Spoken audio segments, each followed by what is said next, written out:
First, thank you for all that you do. I really appreciate the practical financial advice. I particularly appreciate your advice on insurance, which is often glossed over by other financial podcasters. What do you think about employer group universal life?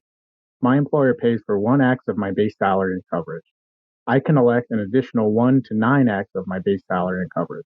The premiums are competitive at $540 per year per million of coverage for a 38-year-old tobacco-free male. It is also transferable.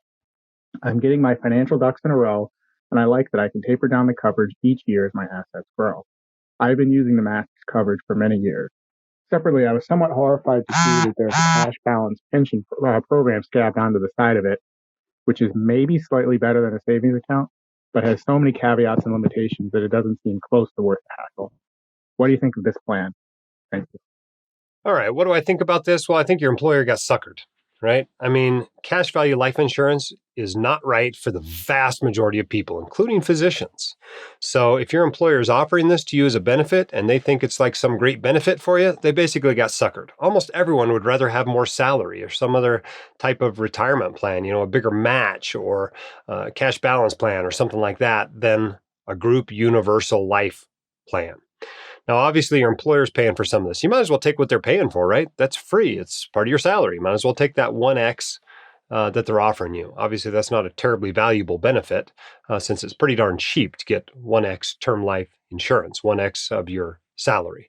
That's just really, really cheap to buy out on the open market. So it's not a huge benefit, but you might as well take it. And then, of course, what the life insurance agent that sold this idea to your employer wants is for you to buy more because you assume it's such a good thing that your employer is offering it to you. I wouldn't buy anymore. I wouldn't buy it on the open market. I'm not going to buy it through your employer. So same kind of thing. It's a little bit like the split dollar life insurance that we've talked about before. And if you go to the website and you search split dollar life insurance, you'll find both a podcast and a blog post on that subject with all kinds of detail, far more detail than I can get into in answer to this question. But the bottom line is if your employer is going to pay for something, you might as well take it. But if you got to pay for it, you better look at it a whole lot more closely.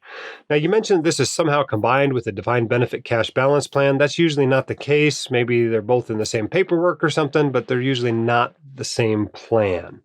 Defined benefit cash balance plans can be a great deal. They're usually not invested very aggressively for various reasons. They're more of a tax play.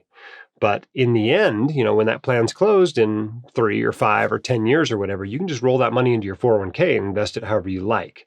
So for the most part, if you've already maxed out your other retirement accounts like 401ks or 457s or Roth IRAs, those sorts of things, and you want to save more for retirement, a defined benefit plan is a great place to do that. So take a closer look at that.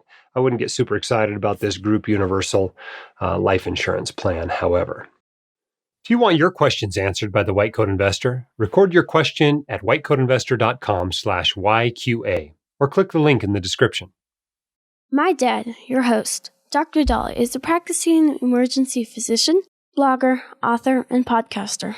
He is not a licensed accountant, attorney, or financial advisor, so this podcast is for your entertainment and information only and should not be considered official, personalized financial advice.